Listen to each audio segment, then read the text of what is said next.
2, the chairman may postpone further proceedings today on the question of approving any measure or matter or adopting an amendment for which a recorded vote is ordered. Now recognize the gentlelady from Wyoming to lead us in the pledge. To the flag of the United States of America, and to the republic for which it stands, one nation, under God, indivisible, with liberty and justice for all. Thank the gentlelady for that. Pursuant to notice, I call up H.J. Res. 139 for purpose of markup and move that the committee report it favorably to the House. The clerk will report the bill. H.J. Res. Without objection, the bill be considered as read and open for amendment at any point. The chair now recognizes the gentleman from Arizona, Mr. Biggs, for an opening statement. Thank you, Mr. Chairman. Today, our national debt is more than $38 trillion and counting. For generations, Congress has chosen to max out our national credit card and leave the bill to the next generation rather than have hard conversations about spending. Families across our nation have these hard conversations and balance their budgets. States do, and there's no reason that their federal leaders should not as well. Americans know that debt comes with strings attached. Every dollar we spend beyond our means today is a dollar and change we must repay tomorrow. It's no different for government. The more America borrows, the more expensive every next borrowed dollar becomes. Indeed, annual federal spending on interest is now one of the largest line items we have. We spend more on interest than we do on our national defense. We spend more on interest than we do on Medicare. Republicans and Democrats may have different policy ideas and priorities, but surely we all can agree that a budget hamstrung by huge interest payments benefits nobody. Our fiscal trajectory is alarming and unsustainable. Higher than expected interest rates or other challenges could trigger a debt spiral. It's happened to other countries throughout history. It could happen to us. And without changes, the day of reckoning will come, and it will be ugly. Under the balanced budget amendment, spending cuts can be targeted and phased in over a longer period. In a crisis, they will be drastic and immediate. The balanced budget amendment will not merely beat back a future fiscal crisis, it will also reduce the cost of living here and now. The enormous federal debt is currently driving up borrowing costs for all Americans. Mortgages, car payments, and student loans are all more expensive because of Congress's irresponsibility. We saw the disastrous effects of budget-busting deficit spending during the catastrophic 4 years of Biden-Harris rule. With the eager support of Democrats in Congress and some Republicans, the Biden-Harris administration approved $4.7 trillion in new deficit spending, ultimately racking up $8.5 trillion in new national debt. And what did it get us? The worst inflation rate in 40 years. When Biden and Harris took over in January 2021, inflation was at just 1.4% per year. By the middle of their term, it was more than 9%. Inflation is a tax on everyone, but we all know who it hurts the most: the poor, the working class, seniors on fixed incomes, and American families who saw their expenses explode with no similar increase in their salaries. This balanced budget amendment will limit Washington's ability to overspend and accelerate inflation by ensuring that future federal spending is funded by actual revenue, not debt and money printing. Many of our friends will object, saying the balanced budget amendment will hurt national security, exacerbate financial crisis, or prolong national disaster recovery by taking away Congress' ability to respond when tragedy strikes. This is untrue, and it is different than where it's been in the past. In 2016, in the 116th Congress, John Tester, senator from Montana, and Ben McAdams, representative from Utah, each introduced balanced budgets amendments. We have seen in 1997, for instance, a bipartisan effort on a balanced budget bill. People who signed it included Tom Davis, Republican of Virginia, and Sheila Jackson Lee, Democrat from Texas. Vice President Al Gore was there, supported that. Frank Lautenberg, Democrat New Jersey. Charles Rangel, Democrat New York. All joined. Steny Hoyer, Democrat from Maryland, all joined in signing and supporting that balanced budget bill on August 5th, 1997. In a true emergency, like funding for major natural disasters, Congress will be allowed to issue additional expenditures with a two-thirds vote. A two-thirds vote in both chambers is a reasonable threshold for these emergency expenditures. because it is the same threshold required by the Constitution for other extraordinary legislative acts by Congress, for instance, overriding a veto or the ratification of treaties. If Congress declares a war, that threshold is lowered to a simple majority. This balanced budget amendment will force Congress to kick the habit of spending money we don't have once and for all, while still giving it the tools to respond nimbly to individual crises. But these exceptions will not matter if the rule is not clear. The amendment does not allow Congress to fudge the numbers and rely on forecasts or other gimmicks which create loopholes that give Congress more leeway to spend recklessly. We can spend only what we take in, or in a true emergency, only specific additional amounts. The amendment does this in two ways. First, by clearly defining the criteria for calculating the receipt side of the balanced budget equation. And second, by making it more difficult to further burden Americans with more taxes. First, the amendment would require Congress to calculate the previous 3 years' receipts adjusted for population and inflation. This forces Congress to deal with the facts, not fiscal fantasies. Second, the amendment constrains Congress's out-of-control spending by requiring a 2/3 vote to raise taxes. This limit forces Congress to address runaway government spending by actually limiting spending, not by levying expensive and excessive taxes. Liberty and economic prosperity flourish when the federal government is limited. Finally, the amendment will take effect 5 years after ratification, giving Congress enough runway to make adjustments without shocking the systems. 49 out of 50 states have balanced budget requirements. It's time the federal government joins them. I hope my colleagues on the other side of this aisle will join me in calling for a balanced budget amendment to get our fiscal house in order. Believe it or not, as I've said, there is a long history of Democrats supporting balanced budget amendments. I hope that's still the case today. We'll find out. Let's have a good and honest debate about this proposed amendment. I encourage everyone to support it. Mr. Chairman, I have a few UCs, if I can. Gentleman can state his request. Yeah, a balanced budget amendment is in Democrats' interest. Without objection. The American people want a balanced budget, Without objection. and moderate House Dems back balanced budget amendment. Without objection. Thank you. And as I close, before I yield back, I'll point out that just a few years ago, the Blue Dog co-chair for communications said, "It's clearer than ever that the only way Congress will be able to produce a balanced budget is if it is required to do so by law. Washington needs to have a serious bipartisan discussion about our nation's fiscal state." That's from my friend from Southern California. And Mr. Chairman, I yield back. Gentleman yields back. The chair now recognizes the ranking member, Mr. Raskin, for an opening statement. Mr. Chairman, thank you very much, and thanks for providing some much-needed comic relief from all of the tragedy and pain surrounding us in America today by bringing forward surely the funniest legislative initiative of the Congress, a Republican constitutional amendment to address a problem that Republicans created and that Republicans have systematically failed to address, even though they've got all of the necessary legislative tools at their disposal.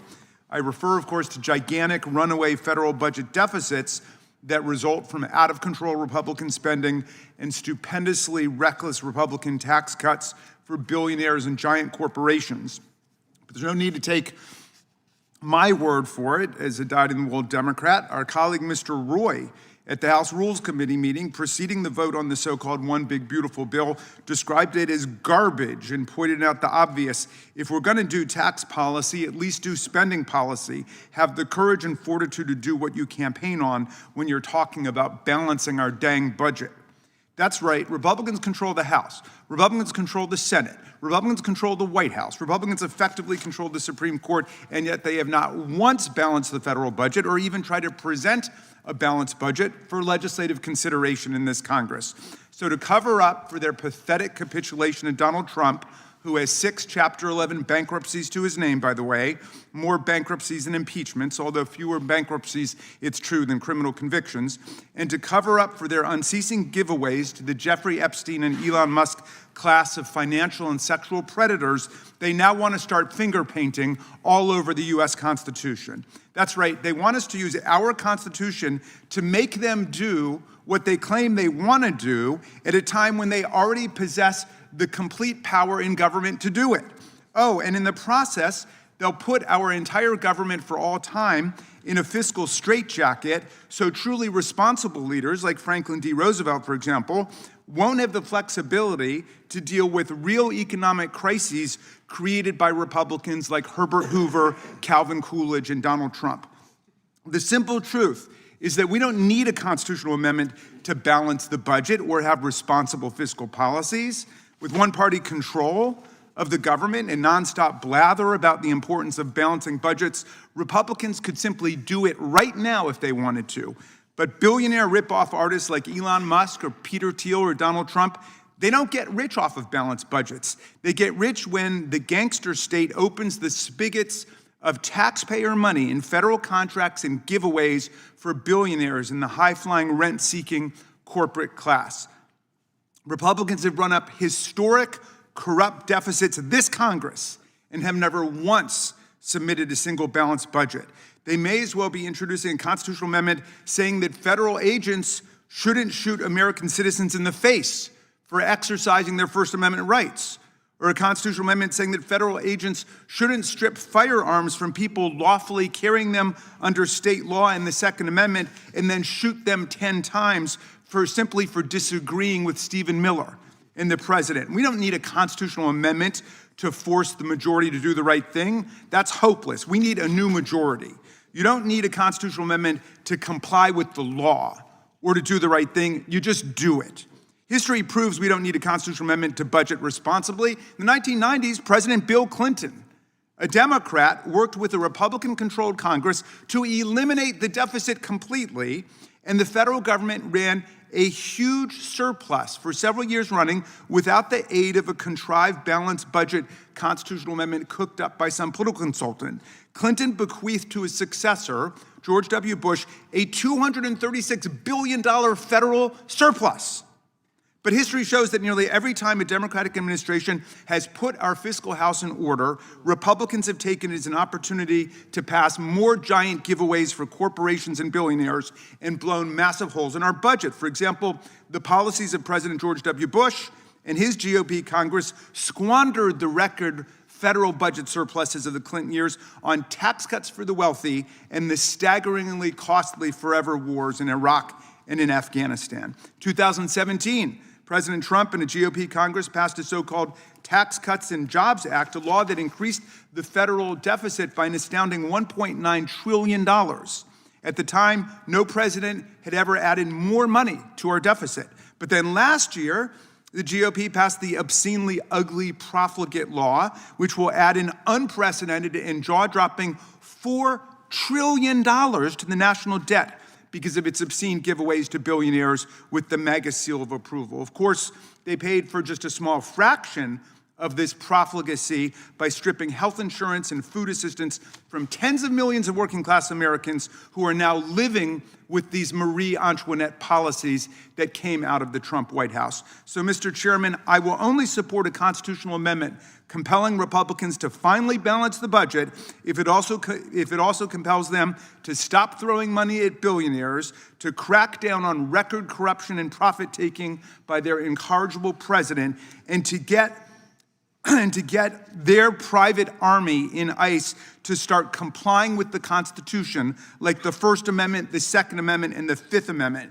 Maybe we could even pass a constitutional amendment to compel President Trump to respect the Constitution. Let's have a hearing on that topic. I yield back.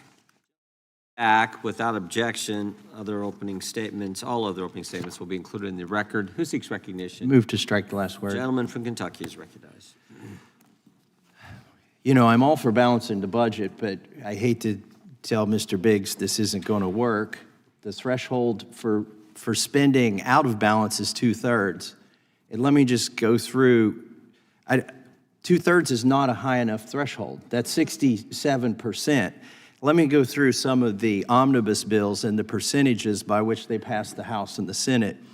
In 2016, an unbalanced budget passed by 73% in the House. In 2017, an unbalanced budget passed by 71% in the House.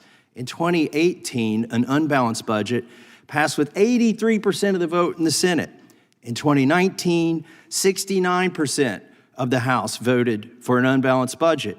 In 2020, 68% of the House voted for an unbalanced budget. In 2021, 68% of the Senate voted for an unbalanced budget. In 2022, 68% of the Senate voted for an unbalanced budget.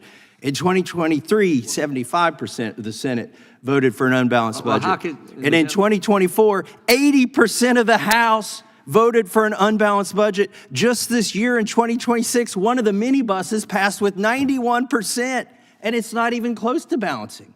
So what would a 2/3 threshold do to stop this body or the other body from spending us into oblivion like we've been doing since 2016? I just don't see it. Gentlemen, yield for a question? I'll certainly yield to the chairman. Well, we just heard from the ranking member, he blamed it all on Republicans. It sounds like Democrats were involved in those numbers as well. Is that right? I think it's the uniparty. It's like you can the way we get budgets through the House and the Senate here is that when you don't have enough votes, you add more spending to it for somebody, and then you develop a new constituency, a bigger constituency, and that's how you get to 60% in the Senate and 51% in the House. But you don't even need to get to that because we had, like I said, 91% of the House voted. There were only 21 people who didn't vote for the Commerce, Justice, Science, Energy, and Water and Interior minibus. Would the gentleman yield for a question? I would yield.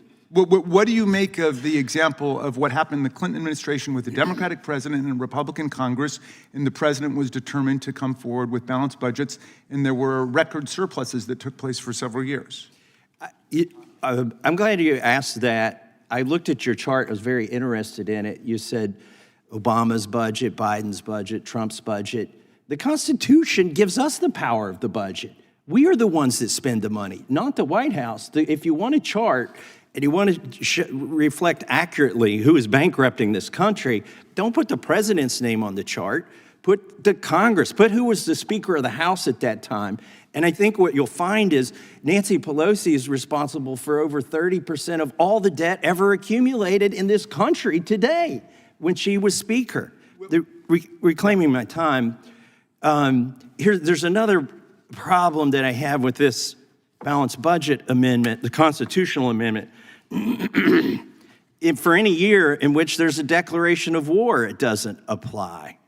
Oh my gosh, we'll be declaring war on Madagascar or some poor country people can't find on the map after we pass the rules and elect a speaker. It'll be the third vote of every session of Congress to declare war so we can get that little formality out of the way and start spending as much as we want. So that's a problem. I think the answer might be actually in the way that constitutional amendments are passed. You need what, 3/4 of the states to agree?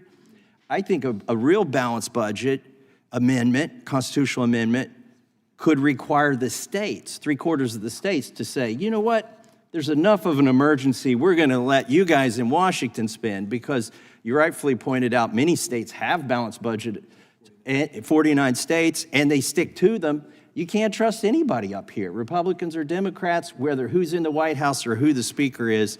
So, I applaud the effort, and I know this thing is super popular, but if you're at home listening, just remember, every year we already pass a budget by more than 2/3. And when I say budget, I'm talking about an omnibus bill. It's not really a budget, it's just wanton spending and everything in one giant bill. It's always like a CR or an omnibus, like the one we're gonna vote on tomorrow. It's got half of all of government in it. And these things pass with 2/3 votes anyway, so I don't think the threshold's high enough, and with that I yield back. Gentleman yields back. Gentlelady from Washington's gentleman from New York is recognized. Thank you. Mr. Chairman, I am opposed to any balanced budget amendment. The Congress is elected by the people to, among other things, enact a budget. If the people prefer the budget be balanced, fine. If they vote for people who don't want to balance the budget, also fine. But beyond that, we can balance the budget. And as was pointed out, when President Clinton was president, we had 4 years of balanced budgets because he wanted to do it. But what I also object to this amendment is it says any bill, Section 4, any bill to levy a new tax or to increase the rate of any tax needs a 2/3 vote of the whole number of each house. 2/3 not of those present voting, but of the whole number. But that biases things. It takes a 2/3 vote to increase a tax, but it biases it against spending. We may want to spend. The people may want to spend money. They often do want to spend money. And this says, essentially, that they can't spend money unless they get 2/3 vote. It biases it. If it said you can't enact an appropriation without a 2/3 vote, it would be even worse, but at least it would be balanced. So this is an unbalanced constitutional amendment because the people, by majority vote, cannot increase the tax. Now, we have billionaires effectively paying no taxes, paying tax rates lower than middle-class people. We ought to increase taxes on those billionaires. But with this amendment, we couldn't do it without a 2/3 vote. If we under President Trump, we have several times, twice in 2017, and earlier this year, last year rather, we passed huge bills that greatly increased the budget by doing what? By lowering taxes on billionaires. We want to undo that. And it shouldn't take a 2/3 vote to undo a tax or to raise taxes on billionaires, but a majority vote to relieve taxes on billionaires. It's introducing a bias into the Constitution, a pro-billionaire, anti-people bias, and it must be opposed for that and many other reasons. I yield back. Gentleman yields back. Gentlelady from Washington is recognized. Thank you, Mr. Chairman. I'm going to have some amendments on the underlying bills that we're discussing later, but I'm moving to strike the last word, excuse me. But I want to speak on the fact that we are completely distracting from the real issues that face our country in the Judiciary Committee. And I've been beating on this drum for some time. But let me be clear, this committee is supposed to be looking at the constitutional rights of Americans that are being violated across the country. There is supposed to be a bipartisan coalition on both sides that actually respects not having a surveillance state, that actually respects the Fourth Amendment and the Fifth Amendments, the right to be free of illegal search and seizure. There is supposed to be a Congress that is committed and swears an oath to upholding the Constitution. But we're not talking about any of those things today. We're talking about a false, weird, ludicrous amendment around a balanced budget when it's structurally flawed. I'll have some amendments around that.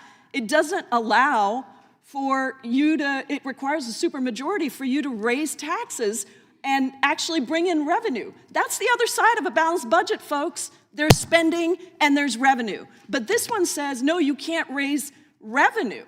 Why? Because this entire administration is about supporting the billionaires. And even former members of Congress on your side, who were some of the biggest MAGA supporters, have come out and said the whole thing, MAGA, was a big lie.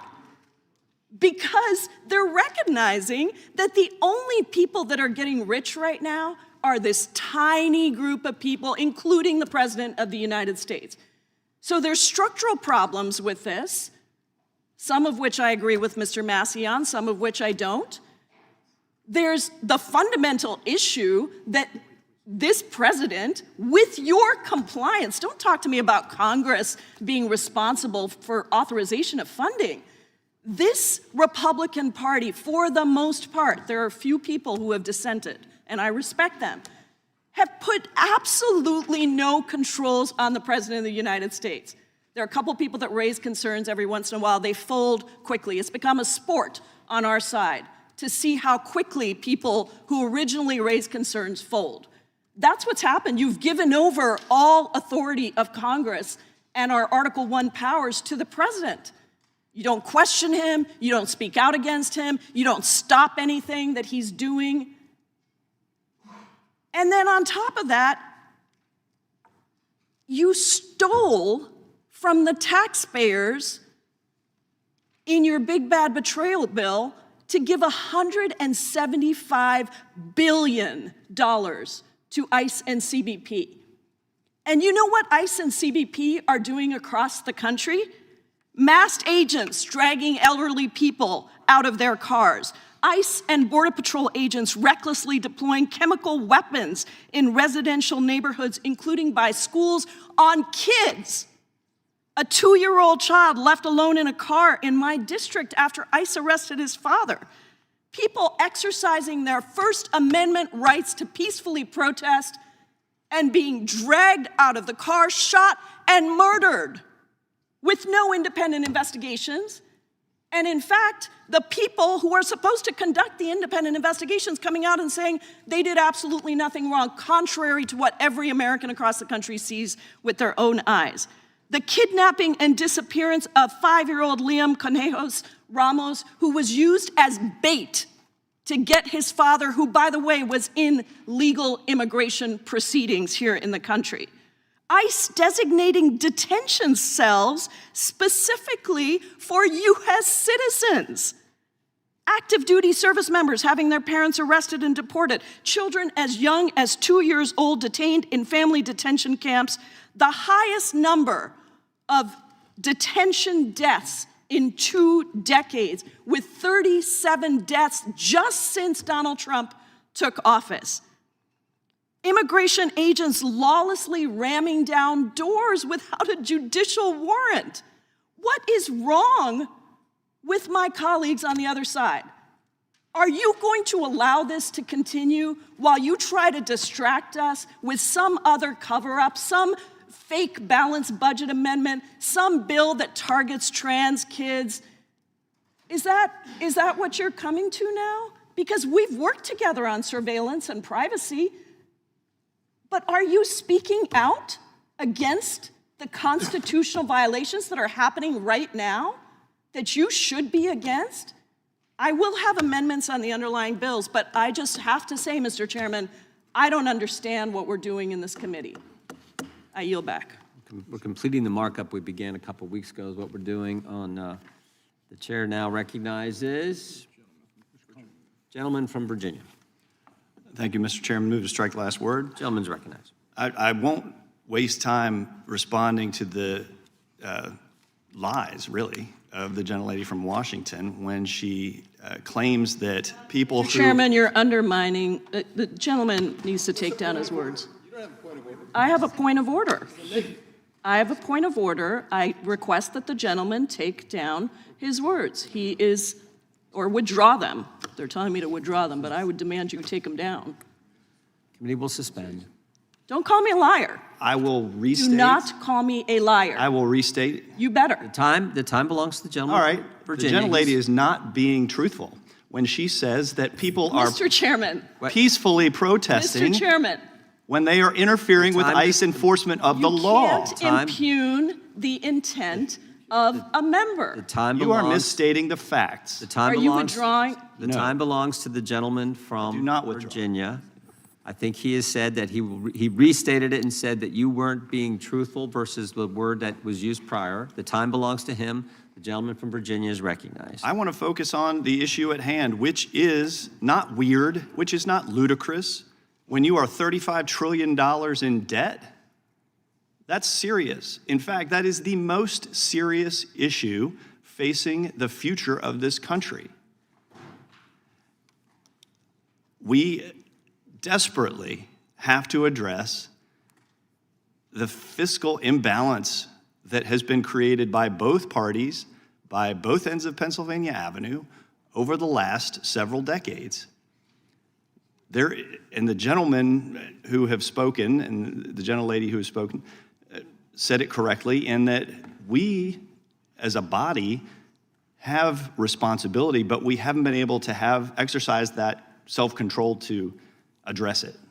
And whether it's the Ways and Means Committee failing to address entitlements, appropriations failing to address deficit spending, the regulatory state across authorizing committees, we all have a responsibility to step up and do our part. The Republican Study Committee has, in fact, offered balanced budgets every year, balanced over 10 years, balanced over 7 years. So the ranking member was incorrect that there are not balanced budget proposals out there. Will the gentleman yield for a quick question? Yeah. But have any of those been brought to the floor for a vote? That's what I was pointing out. They have. In fact, it was the practice that when the president offered his budget, it was brought to the floor. The majority offered their budget, and then the RSC budget was actually offered for a vote. So yes, that has happened in the past. It hasn't happened recently, unfortunately. I would like to see it brought to the floor. Thank you. I wasn't aware that it ever happened. It has. But, you know, the train is off the tracks. And whether it's the people calling for an Article 5 constitutional convention or this committee taking action as is necessary to pass a constitutional amendment, there must be action. And it may not be perfect. The gentleman from Kentucky points out some of the questions about the wording, but let's get it right. Let's spend the time here and do what's necessary to get this amendment right so we can pass it. I think it is fiscally sound because it does require a 2/3 majority to spend beyond balance or raise taxes. The gentleman yield. I yield. Just as a point of curiosity, are you aware of what the combined net worth of every billionaire in the United States is? I do not know that. It's about $7 trillion. So to respond to the other side, this is not a taxation issue, as you were alluding to. This is fundamentally a spending issue. If you taxed every billionaire at 100% their net worth, it wouldn't dent the long-term trajectory of where we are. I thank the gentleman. And I do think that it has come time for us to take this important step because the interest on the debt is now 13% of our budget, interest payments on the debt. It's more than we spend on Medicare, more than we spend on national defense. It's now the largest part of our budget. So for our children, for our future generations, for this country to continue to lead, we have to take this action today. So I look forward to supporting the amendment. I thank the gentleman for offering it, and I yield back. Mr. Gentleman Chairman. yields back. Mr. Chairman. Gentleman from California is recognized. Thank you. I moved to strike the Gentleman is last one. recognized. I actually do agree that the accumulated national debt is a challenge for our country and something that does need to be dealt with. The accumulated national debt that is now, especially with the Trump administration's move to weaken the dollar and make borrowing more challenging, you know, this is something that does need our attention. I don't disagree with that. However, this amendment is a meaningless response to that. Even if this passes the House, it won't pass the Senate. Even if it goes out to the states, this is not going to become a part of the Constitution. I think it's pretty clear. I've been on this committee for a number of years. We've taken this up periodically, and it's a lot of discussion that goes ultimately nowhere. I think we need to take a look not only at spending, but also at taxation. The massive reductions in taxes on the wealthiest in this country were completely unwarranted and did a lot to aggravate our debt situation. But take a look at in the big, ugly bill. My calculation, it's about $191 billion that we allocated to immigration enforcement, allowing people dressed like they were going into Fallujah to attack people, break into cars, you know, drag women out of their cars and throw them to the ground. Just by comparison, the Marine Corps budget is about $57 billion. The Israeli army budget is about $46 billion. I mean, this is over the top, what we've done here, and it's completely uncalled for and is aggravating our budget situation. With that, I would like to yield to Mr. Nadler. I thank the gentlelady for yielding. I agree that this amendment is absurd. We could easily solve our balanced budget problems by simply repealing the taxes, the tax cuts on millionaires and billionaires enacted over the last 10 years. But what is really the major problem in this country today is the fascism in our streets. The attacks on American citizens by masked hoodlums If you were attacked by a masked person, you might think you were being kidnapped. You'd be justified in shooting the person to protect yourself. But we see people being shot for what? For driving a car? We see people, we see the ICE goons break into people's homes without a warrant. We see them drag out a man, an American citizen, in his underwear without even permitting him, in the snow, without even permitting him to get dressed. This is the major problem we have today, along with the attack on our elections. We saw last week under Kristi Noem's direction, or not Kristi Noem, under Tulsi Gabbard's direction, an assault on the election board in Fulton County, where they would be permitted, if they wanted to copy the election results, but not to take them with them and do God knows what with them. I fear that this is beginning an attempt by the Trump administration to rig the elections this year, to make the elections unfair by seizing in 15 or 16 Democratic cities the election machinery, and that would further the fascism we see in our streets. I think that is the major problem facing this country today, the fascism in our streets and the nascent attempt by the Trump administration to rig the election. Because after all, the Trump administration refuses to admit that the 2020 election was fair when 62 judges dismissed 62 lawsuits attacking it. It was completely fair. The Trump administration keeps saying it's not that it was unfair, looking for evidence for it, which they're not going to find, and they're going to try to rig the election. Those are our major problems today, and that's what we ought to be addressing, not this stupid amendment, which, as the gentlelady from California said, is going nowhere and would be a bad thing even if it did. I thank the gentlelady. I yield back to her. I reclaim my time and yield back. Gentlelady yields back. Gentlelady from Wyoming is recognized. The misinformation is just absolutely off the charts today. But in reality, it isn't about what are facts and what is actually going on in the United States, but it is to deflect attention from what is actually happening. The gentlelady from Washington made a comment about people getting filthy rich. Yeah, that's exactly right. People are getting filthy rich. A chosen few in Minnesota, Maine, Ohio, Washington, Oregon, and California, absolutely defrauding the taxpayer from one end to the other, stealing millions and billions of dollars from the taxpayers. We have folks on the other side, they attack our legitimate businesses while defending rampant fraud. You know, the question that all you have to look at is, you ask the question, if 80% of the Somali community in Minnesota is on welfare, why do they need the hundreds of businesses of childcare and for transporting people to various appointments? If they are on welfare, why in the world are they capable of sending millions of dollars every week back to Somalia? The fraud in this country is absolutely breaking the federal bank, and it is absolutely connected to the deficit and the debt that we are running.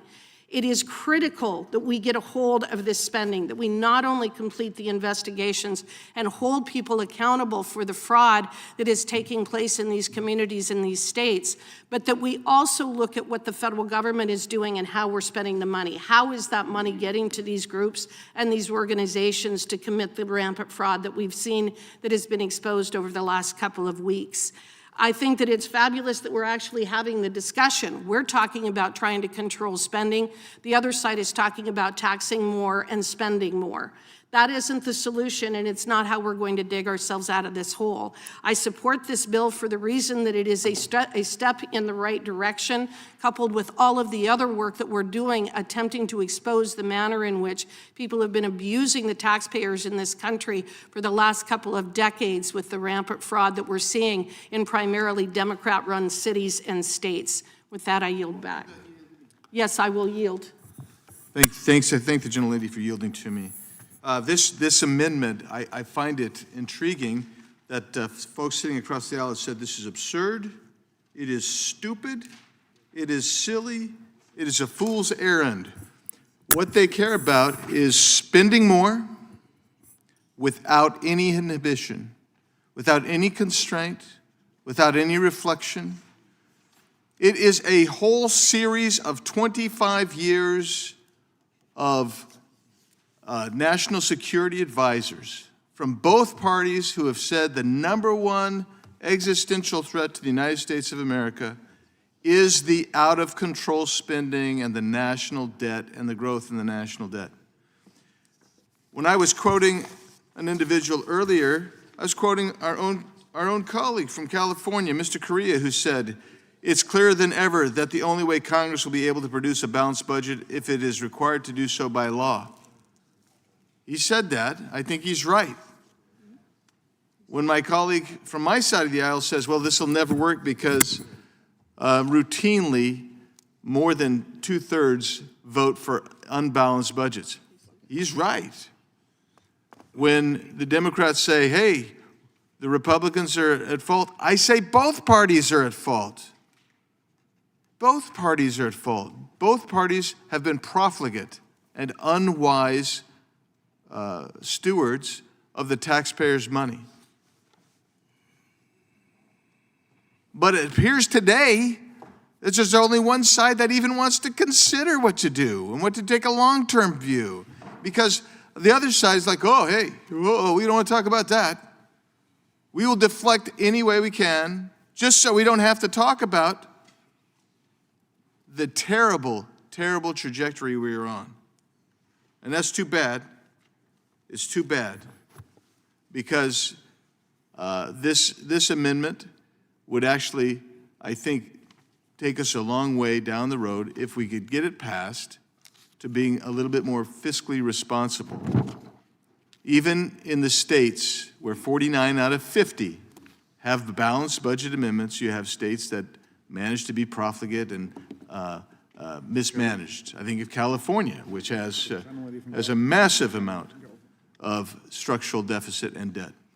I think that we should be considering this bill this day, and I'll yield back to the gentlelady from Wyoming. And I yield back. Thank you. Gentlelady yields back. Gentlelady from California is recognized. Thank you, Mr. Chair. Yeah, I always feel like I've jumped onto the crazy caboose when I come into this committee. The train is really off the tracks. Amen to that. $35 trillion in debt. Okay, let's talk about it. I was coming over here thinking to myself, why are my Republican colleagues wanting to talk about debt when they are actually the ones setting the American people's dollars on fire? And the dollars are actually worth less and less. I started writing these things down, okay? These tariffs, these arbitrary tariffs that Donald Trump has placed on countries to actually bring them to the table to negotiate, the only thing those tariffs have done have made it more expensive at the grocery store, at the gas station, when your rent is due. I have run into not one single soul who has said, you know what, these tariffs have made my life better. Double down on these tariffs. I've not heard that. Raise your hand if you've heard it. How about this illegal, unlawful attack into Venezuela? And when we ask the people, okay, at any of the briefings, how much this is costing the American people, everybody starts looking up into the sky and saying crazy things instead of answering the question. I ended up talking to some oil executives who said, all this drama that we don't want to talk about in any of the committees, this raid into Venezuela and stealing these tankers could cost the American people $100 billion. So our grandchildren will be footing the cost of this bill. That's debt. How about the $700 billion cut to Medicaid and Medicare? Y'all were trying to cut WIC and SNAP for poor children. Children's health insurance. There is no Bible, gold or otherwise, that says make hungry poor children worse off. How about the hundreds of millions of dollars to change the name from Department of Defense to Department of War? How is that benefiting the American people? Millions spent on whatever is going on at the Kennedy Center. I mean, come on. Let me see. Donald Trump wants to sue the DOJ because he needs more money. He needs more money. That's our taxpayer dollars. That's your constituents' taxpayer dollars. Reparations for the January 6ers. And all this drama with you all being complicit in this administration running roughshod over the Constitution. So we have to go to court to fight for the constitutional rights. People say, well, why? How is this even happening? I don't know, y'all. I don't know why we have a president who doesn't like the Constitution. But we have to go to the courts and ask the judge to mandate that the president follow the Constitution. And every time that happens, it costs taxpayer dollars. The DOJ is charging you to criminalize and prosecute you. All of that is adding to the debt. So don't ever say never, no, don't be hyperbolic. But Republicans are not saying, let's spend on the American people. But you are saying it's okay to spend on Donald Trump. Fraud, how about selling our AI chips and national security to China for a 25% commission? We don't know what's going on with him and the Saudis. Now they're on the board of this, I don't know, board of directors for whatever this man's got going on. I mean, American people aren't, where is their money? Hoo-hoo! Most U.S. subsidies. Companies receiving the most U.S. subsidies. That's American dollars. Boeing, Intel, $15 billion subsidies to Boeing. $8.5 billion to Intel. $7.5 billion to GM. The list goes on and on. This list don't say Jane Doe. This list don't say Joe Smith. The American people are not getting their fair share. And like I said, last I checked, when I talked to my constituents, they do want some relief. You all are cutting Medicaid and Medicare. 3/4 of the Medicaid enrollees are in your states. So this is hogwash. Hooey, Mr. Chair. It's hooey that we're even talking about this. And my colleague is correct. The train is off the tracks of the crazy caboose. And with that, I yield back. Gentlelady yields back. Gentleman from Tennessee is recognized. Thank you, Mr. Chair. I agree with everything my colleagues have said pretty much. This is insane. The deficit is insane, and it's a great problem. But it's because of the fact that we have given money to the wealthiest in this country with the billionaire tax bill, and we put more money into ICE, making it the largest law enforcement agency in this country. ICE was given $75 billion over 4 years in the big ugly bill. They get more money than the FBI, the DEA, the U.S. Marshals, and the Alcohol, Tobacco, and Firearms multiplied by 2 every year. They are the largest by far law enforcement agency in our country. And what are they doing? They've killed 2 Americans. They've killed 2 Americans in Minneapolis. They've killed them, Miss Good and Mr. Prete. They are dead forever. Why? Because people we hired and we pay large amounts of money to just took their guns out and shot them like Kristi Noem shot her dog. It is unbelievable what they've done and how they tried to emulate Cruella Noem. You have a bad dog, you don't shoot it, you give it up for adoption. You take it to a shelter. But the ICE agents act like their head, who immediately came out and said these people were wrong, that they were terrorists. Stephen Miller said that Mr. Prete was an assassin. I think it was Mr. Bongino said he was out to do massacres of law enforcement officers and he never got anywhere near his gun, his legal gun that he had in his holster in his backside, he never reached for it. And they were murdered. What are we turning America into? We've hired brown shirts to go out and harass our citizens. They don't even consider the protesters as the opposition. And they kill them. And when they're out there shooting off gas in the community, tear gas, why? If they're doing their work, immigration work, they should be working on an immigration case. That's their authority. They're not supposed to be the police in the city of Minneapolis.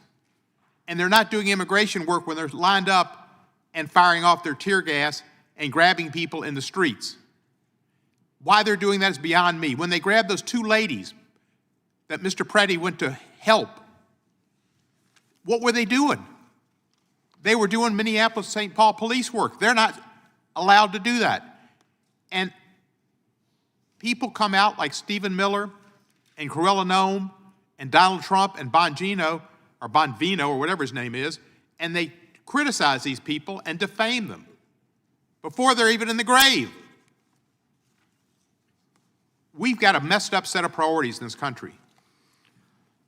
But you know, Mr. Nadler said something he said, why are we giving billionaires tax breaks? Mr. Nadler, did you forget the fact that the billionaires are going to pay for the new ballroom at the White House? They've got the money to pay for the ballroom now. Trump created his own piggy bank, and they're happy to help him. The head of Amazon paid an outrageous amount of money, I think $40 million, to promote Melania, the movie. The most panned movie in history. Nobody liked it and nobody went to it. She's going to pocket $28 million. You're talking about open and notorious unprosecuted corruption in our country. $28 million to Melania, who was the producer of the movie that basically showed her shoes. That was the movie.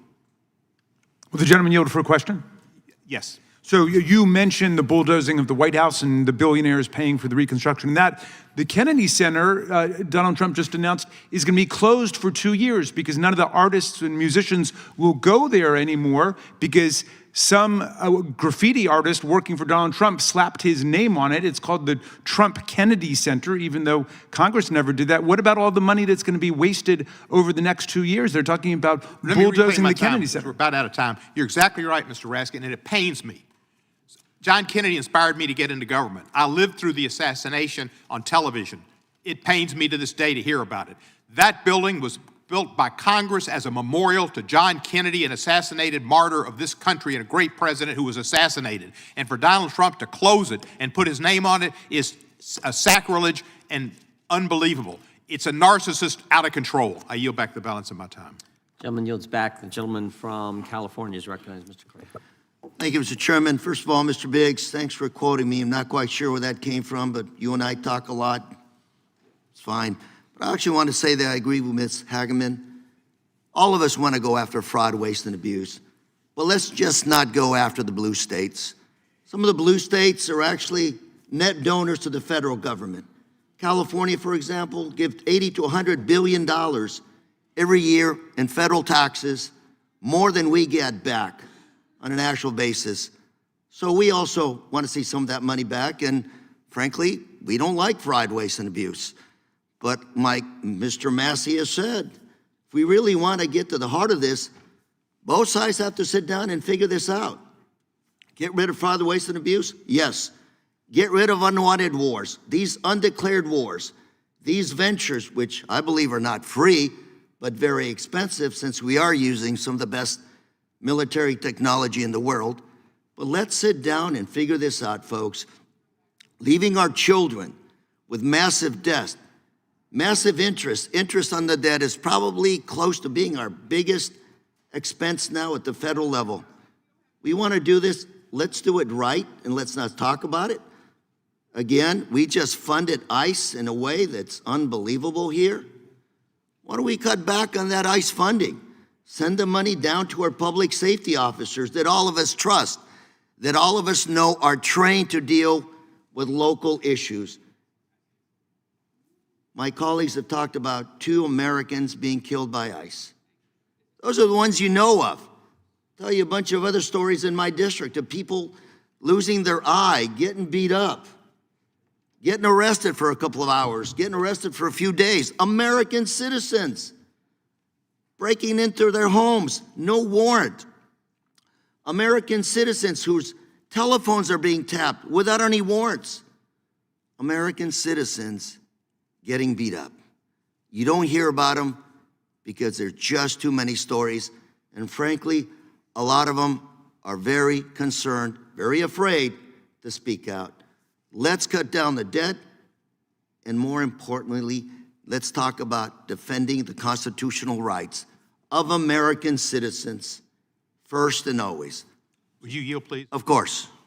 You're right. We need to go after fraud and abuse, and it's wrong. And the lady from Wyoming brought it up.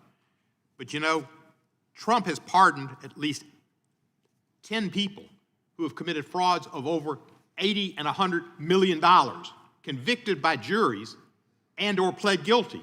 And he's pardoned them.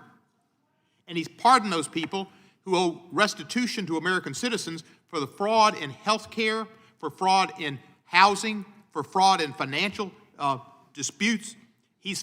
They don't have to pay their restitution back to the American people. It's in Ross Ulbricht's case, he owed $184 million in restitution and fines, wiped out by Donald Trump's pardon. He had an online marketplace used by drug dealers to traffic narcotics and opioids, sentenced to life in prison, but was pardoned by Donald Trump.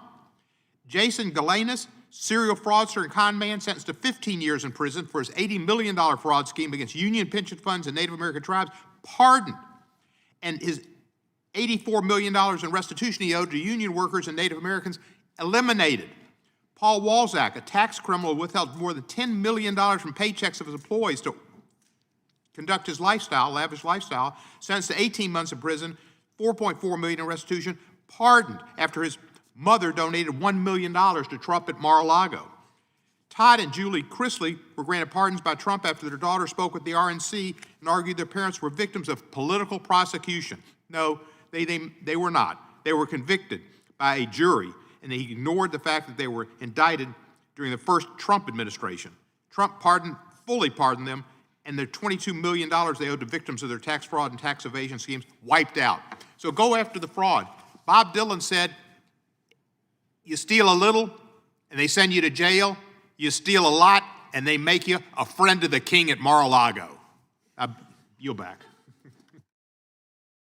Mr. Chair, I yield the rest of my time. Gentlelady from Vermont is recognized. Thank you, Mr. Chair. I want to just connect a few dots here because we got to this place with ICE brutalizing Americans, intimidating immigrants, legal residents. We got here because of a massive fraud that continues to be perpetrated on the American people by our president. He continues to lie about losing the 2020 election, and so many of my colleagues on the other side continue to help him with that fraud. It is the intentional, knowing use of deception and misrepresentation to gain political advantage. And there was this critical time after January 6th when a number of people on the other side realized that it was time to stop carrying the water on this massive fraud. And they made public statements about how it had gone too far and a Rubicon had been crossed, and we're done with this guy, and this is dangerous for the democracy. And then that all got rolled back, and they decided, you know what, we're going to continue to perpetuate this massive fraud.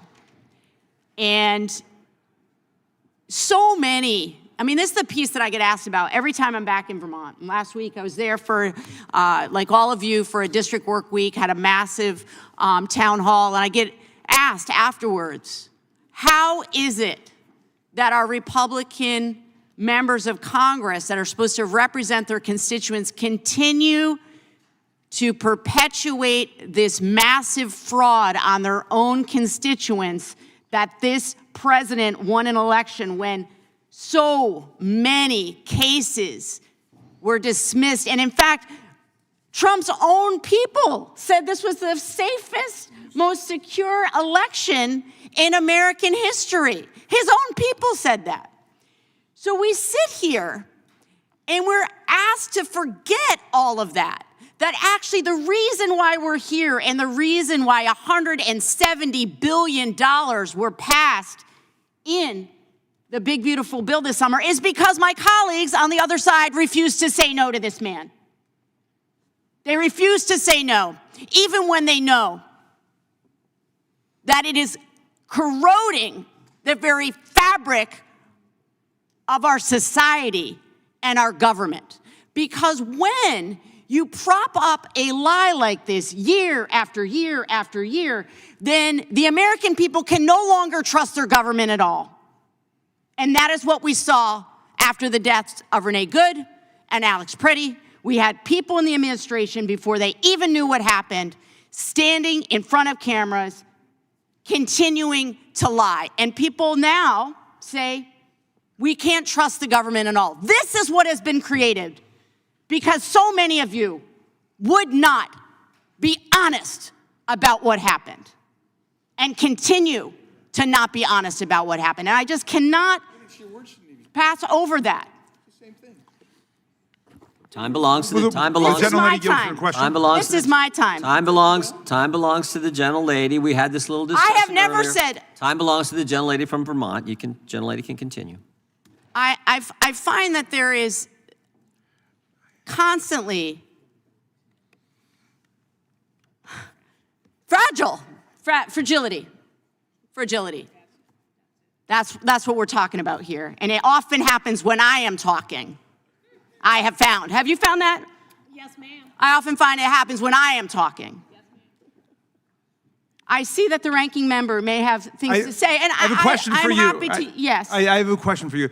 I share your exasperation. After all, Right, it's exasperation. in 2024, Donald Trump beat Kamala Harris by more than 2 million votes. We didn't lie about it. Nope. We didn't prevaricate. We didn't fabricate. We didn't storm the Capitol. We sure did We didn't not. get people killed. Nope. We didn't drive Congress out of the chambers. We accepted it. That's what it means to live in a democracy. That's but right. in 2020, Donald Trump lost to Joe Biden by more than 7 million votes. Yeah, not just a handful, 7 million. 306 to 232, and yet I share your exasperation that certain colleagues just won't correct him about it. That's right. That's right. And that, until we deal with that fraud, until we deal with that, we will continue to be on the wrong track. I yield back. Gentlelady yields back. Some uses, Mr. Chairman. Gentleman from Arizona is recognized. Yes, victims shocked after Biden grants clemency to Kids for Cash judge and a $54 million embezzler, $200 million to victims foregone because he was pardoned. Without objection. Biden commutes roughly 1,500 sentences, pardons 39 biggest single-day active clemency, including to Babubhai Bob Patel, who ripped off $60 million in fraud, didn't have to pay that back. North Dakota judge blasts Biden for setting fraudsters' fee. Here you had guys who defrauded farmers, grain brokers, to the tunes of tens and tens and tens of millions of dollars, and they didn't get that restitution back. Biden commutes sentences of 2 Illinois mega fraudsters who actually Without objection. more than $54 million by one of them. There was no restitution back on that. And let's see what else I got. Oh, Biden clemency list includes individuals who defrauded taxpayers out of hundreds of millions of dollars. Without objection. Thank you. Gentleman yields back. Who seeks recognition? Question? I have an amendment at the Oh, desk. gentlelady, the clerk will report. Reserve point of order. Point of order reserved by the gentleman from Arizona. Amendment to H.J. Res. Without 139. objection, the amendment will be considered as read. The gentlelady from Washington is recognized to explain her amendment. Thank you, Mr. Chairman. My amendment would remove the requirement of a supermajority vote to impose new taxes or raise existing taxes. And before I get to that, I just wanted to say that a budget is about choices, and I agree that we can make different choices, both about spending and about revenue. And on spending, defense spending in the budget that is about to go through, I'm not voting for it, but the package that's about to go through is almost $1 trillion. And Donald Trump's proposal for defense spending for unconstitutional wars that he alone can declare, apparently, without any authorization from Congress, he's now proposing a $1.5 trillion budget for 2027 for the Defense Department, most of which, by the way, goes to a very small number of private for-profit contractors. That budget, according to the Committee for Responsible Budget, just released an analysis that said a $1.5 trillion military budget would add $5.8 trillion to the debt over a decade. So there's lots of choices we can make on the spending side about what we do and don't spend on, and I think there might be some agreement, some bipartisan agreement about places that we could cut. But I wanted to talk about the revenue side. This supermajority requirement to impose new taxes or raise existing taxes was the subject of discussion in a hearing that was held by the Constitution Subcommittee a few months ago. One of the witnesses described this requirement as, quote, a one-way ratchet. Why did they say that? Because it requires a 2/3 vote for Congress to raise taxes on the wealthiest Americans and corporations to make sure that they're paying their fair share, but it only requires a simple majority vote to cut their taxes or slash spending and critical benefits for working and middle-class Americans. And I would just ask unanimous consent to enter into the record another article by CNBC on October 3rd, 2025, titled, "The Wealth of the Top 1% Reaches a Record $52 trillion." Objection. That was actually from statistics from the Federal Reserve. So not exactly the most liberal of entities, but real data that shows that the top 1% have now accumulated $52 trillion of wealth. My colleagues on the other side have supported this one-way ratchet for decades. In his first term, President Trump followed Republican presidents like George W. Bush by passing steep tax cuts for billionaires and corporations under the 2017 tax scam. In fact, in 2023, Americans for Tax Fairness reported that the richest 748 Americans' wealth topped a record high $5 trillion, up 77% since those tax cuts were passed. And the debt caused by those Trump tax cuts were then used by Republicans as an excuse to cut services for the vast majority of Americans. Same thing happened last year in Trump's second term. Instead of letting the tax cuts expire, Republicans made many of them permanent and then added on top of that the big bad betrayal bill that gives the wealthiest Americans $5 trillion in tax giveaways. These are all numbers in the trillions. In the same breath, that bill slashed $1.1 trillion from Medicaid, food assistance, and other health programs that just help millions of families who are struggling to get by. So the Republican proposal would make it nearly impossible for Congress to reverse those tax cuts for the wealthiest Americans because it requires a 2/3 supermajority vote to, quote, increase the rate of any tax. The last time that any party held a 2/3 supermajority in both chambers was in 1967. So even if Democrats regained control of the House this year, this proposal would essentially prohibit us from undoing the harms of the big bad betrayal bill and would cement those tax cuts for billionaires forever and ever. The proposal also requires the supermajority vote to, quote, levy a new tax, and that includes a federal wealth tax. Now, last Congress, I introduced legislation with Senator Elizabeth Warren establishing a tax on the top 0.05% of Americans, requiring them to chip in just 2 cents for every dollar of wealth over $50 million. Is anyone seriously going to say that multimillionaires can't afford to put in this comparatively small amount when the federal minimum wage of $7.25 can't even buy you a decent place to live? This is a question of choices, and I think that my amendment removing the supermajority requirement on raising taxes to ensure that the wealthiest pay their fair share is absolutely critical to make sure we don't balance the budget on the backs of working class Americans. Urge my colleagues to support the amendment, and I yield back. Gentlelady yields back. Gentleman from New Jersey is recognized. I have heard the same misinformation over and over again, and I know we're squeezed for time, so I wasn't going to talk. I can't help myself because I just cannot let it go. He says that every single time. So let's talk about just a few things. One, tax cuts for the wealthiest billionaires and millionaires. I don't know, the guy that cuts my hair is not a billionaire. The waitress or waiter when you go into the diner is not a millionaire or a billionaire. The folks that work in the casino industries and work on tips are not millionaires or billionaires. The construction workers that I know that when they work overtime, working their back off, and they have to decide whether it's even worth it because they're not with their family, and now are going to get a tax break, they're not millionaires or billionaires either. By the way, the young family that has just a new child welcomed into this world and is getting a tax cut, the child tax credit, they're not millionaires or billionaires. Or guess what, folks? The people that have to go out and get car loans, and now for the first time in many, many years, are able to write off the interest that they're paying on the car loan. They're not millionaires and billionaires. Let's stop saying this. I mean, I know there's a certain political wisdom that you say something over and over and over and over again, people will believe it's true. And there may be some truth to that politically, but it's disingenuous. And quite frankly, in this Judiciary Committee, which is a committee that should be full of good information, we just shouldn't do that. It's just not true. It's not right. It doesn't help anything. Second thing, in the big, beautiful bill, we try to make that out. And again, I have to give it to the other side. Politics, they're good at it. People are confused. It does all these things. Let's talk about the Medicaid just issue for 1 minute. So if you are disabled, you still get Medicaid the way that you always did.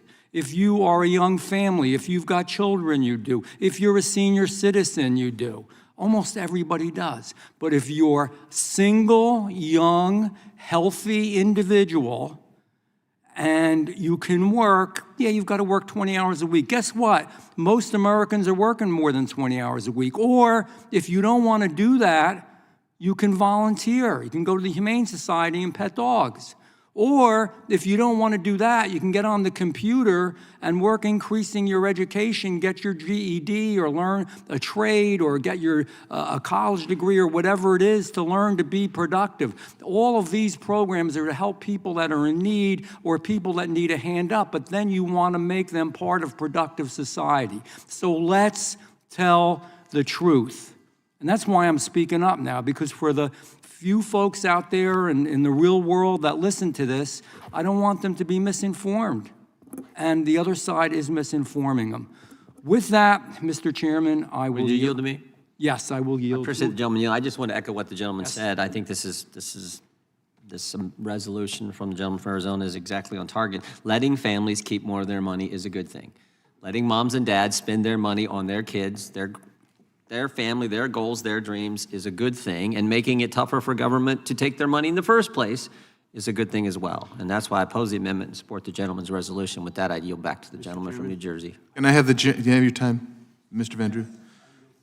Thank you. I don't want to belabor and answer everything that was said, but I would just say about this amendment, it's absurd, it's stupid, it's insane, it's silly, it's a fool's errand. That's what I would say about that. And then I'd also say this, 1% of the people in this, the top 1% of wealth in this country pays 37% of all the federal income federal taxes. The top 5% pays 61% of all the taxes paid in this country. The top 10% pays 72% of the federal taxes paid in this country. That is the fact. Yield back, Mr. Van Drew. Yield back to you. The gentleman from New York is recognized. Thank you, Mr. Chairman. Mr. Chairman, the gentleman from New Jersey makes the point, the valid point, that the people who cut his hair, the people who deliver the groceries are not millionaires and billionaires. Of course they're not. But there are millionaires and billionaires. Let me name 5. Jeff Bezos, Elon Musk, Peter Thiel, Mark Zuckerberg. And they're not paying their fair share of taxes. Now, yes, I don't remember the statistics that Mr. Biggs gave us, and I'm sure they're correct, but they're inadequate. The fact that the top 2% pays 10% of the taxes, or whatever the figure is, doesn't mean they're paying their proper share. That depends on how wealthy they are. And clearly, they're not paying their fair share. And that's a judgment, obviously. But it's a judgment that should be subject to a majority vote. Why would we want to say that a Congress that decided that Elon Musk wasn't paying enough taxes can't do that without a two-thirds vote? These are judgment calls. Billionaires should pay more taxes, my opinion. Mr. Van Drew may disagree. I don't know. But Mr. Van Drew's opinion and my opinion should both be subject to majority votes, not the two-thirds votes. Why would we tell the American people that they cannot, through their representatives in Congress, decide that Elon Musk is not paying enough taxes? That we should run huge budget deficits rather than increase Elon Musk's taxes? I don't know why. And that's why I support the gentlelady's amendment and oppose the underlying amendment. Will the gentleman yield? I certainly will. You know, the gentleman from New York makes a profound point. Everybody knows the rich get richer. Everybody knows the poor get trampled. Everybody knows the role that big money plays in Washington and Congress with our colleagues. But now they want to make that the law. In fact, they want to make it so lopsided that you need 2/3 in order to raise taxes in a progressive direction. Our colleagues invite us to reflect on the fact that the wealthiest people pay most of the taxes, yet they also get extraordinary benefits from the government and from the society. That's what taxation is all about. It's a statement that we live in a community and all of us participate in shouldering the burden. But there are people, the Jeffrey Epstein class, the Bezos class, the Donald Trump class, who view it all as a ripoff. Government is not an instrument for the common good. It's not an instrument of the public interest. Government's an instrument for private self-enrichment for the guy who gets in, and his wife and his family and their corporations and their friends. So I'm happy to yield, but I just want to say this. That may be your public philosophy, but I'm sorry, it's not my time. I'll get back to Nadler so he can get it to you. But I will say this. We're going to have a referendum on this. Your public philosophy that government is an instrument for private self-enrichment for the guy who gets in and his family, and they're making billions of dollars, literally billions of dollars in his first year in office, or our vision of government, which is it's got to be an instrument for the common good of everybody. I yield back to Mr. Nadler. Mr. Nadler, would you yield? I will yield to the gentleman. Thank you.